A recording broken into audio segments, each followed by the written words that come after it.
Salam sejahtera, salam kasih dalam Kristus, Kepala Gereja, bagi sidang jemaat yang diberkati, pelihara oleh Tuhan.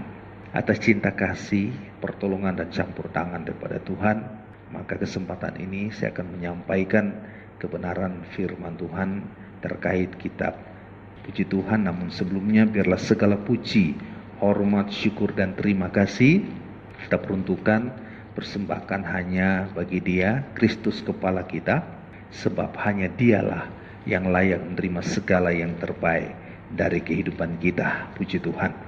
Kejadian yang terbagi menjadi dua bagian.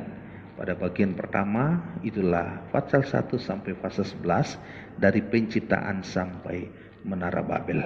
Puji Tuhan, di mana pembangunan Menara Babel ini adalah suatu bangunan mempunyai tujuan, yaitu puncaknya sampai ke langit. Tetapi Tuhan bubarkan, gagalkan, batalkan pembangunan ini dengan cara mengubah bahasa logatnya dan menyerahkan manusia-manusia yang membangun Menara Babel pada saat itu ke seluruh dunia. Mengapa, saudara? Tentunya ini tidak disukai, tidak disenangi oleh Tuhan, karena ada sesuatu mungkin yang terganjal di hati Tuhan sehingga harus dibatalkan. Itu sebabnya menjadi satu perhatian atas kehidupan kita. Jika pembangunan kehidupan kita itu tidak searah, tidak sesuai dengan kehendak Tuhan, pasti akan gagalkan oleh Tuhan. Apa yang kita kerjakan menjadi fokus perhatian kita, bahwa apa yang kita kerjakan jika itu memang tidak sekehendak dengan Tuhan, maka pasti akan Tuhan batalkan apa yang kita kerjakan itu. Bahkan di akhir zaman ini Tuhan mengatakan, jika memang dalam hidup kita terbangunnya hidup ini terbangun ke arah Babel, atau kita terbangun sebagaimana Babel dibangun, saudara, maka Tuhan tidak berkehendak atas hidup kita dalam pembangunan itu.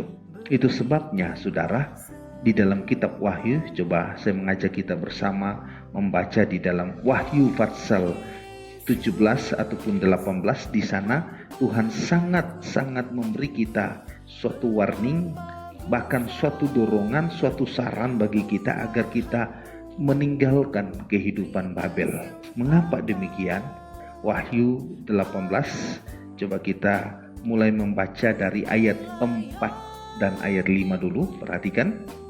Lalu aku mendengar suara lain dari surga berkata, pergilah kamu. Ini ada satu perintah disebut, pergilah kamu hai umatku, pergilah daripadanya, supaya kamu jangan mengambil bagian dalam dosa-dosanya, dan supaya kamu jangan turut ditimpa malapetakanya, sebab dosa-dosanya telah tertimbun-timbun sampai ke langit, dan Allah telah mengingat segala kejahatannya.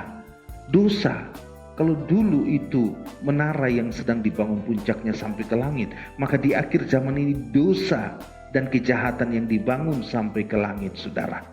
Jadi kehidupan kita, jika terbangunnya hidup kita sebagaimana kita terbangun bagaikan Babel yang terbangun, dosa yang terbangun, kejahatan yang terbangun dalam hidup kita, maka pasti kita mengalami suatu kegagalan, dan kegagalan itu diizinkan Tuhan terjadi atas hidup kita. Itu sebabnya kalau kita tidak mau gagal, saudara, baik secara jasmani juga secara rohani, Tuhan ingatkan, pergilah hai umatku. Berarti kita harus keluar dari kehidupan Babel. Mengapa? Agar kita tidak menjadi kehidupan yang gagal, kita tidak menjadi kehidupan yang tidak berhasil di dalam Tuhan. Babel pada ujungnya kehancuran itu terjadi. Coba saya ajak kita naik ayat 2. Demikian kata firman, dan ia berseru dengan suara yang kuat, katanya, sudah rubuh Babel, kota besar itu, dan ia telah menjadi tempat kediaman roh-roh jahat dan tempat persembunyian semua roh najis, dan seterusnya.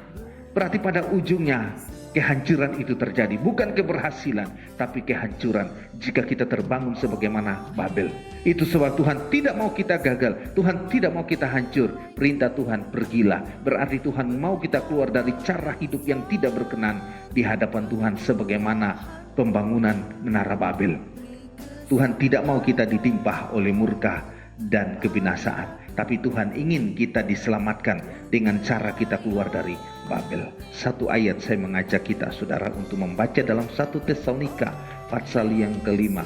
Di sana cukup jelas, sangat jelas Allah ingin agar kita lolos dari maut saudara, dan kita diselamatkan. 1 Tesalonika pasal 5, maafkan, 1 Tesalonika pasal 5 ayat 9. Perhatikan kata firman.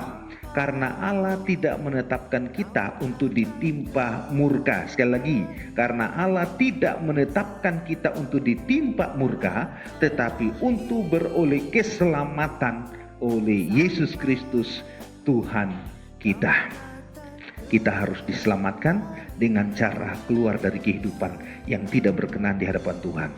Kita harus berhasil dengan cara meninggalkan kehidupan Babel. Sebab selama kita tidak keluar, selama kita tidak tinggalkan, kita dibangun, kita terbangun bagaikan Babel yang terbangun dalam hidup kita. Dosa dan kejahatan, kenajisan yang terbangun di dalam kehidupan kita. Allah tidak berkenan kepada pembangunan semacam ini. Allah ingin kita selamat dengan cara keluar dan meninggalkan Babel. Demikian firman Tuhan. Kita ketemu pada momen berikut. Tuhan memberkati kita semua.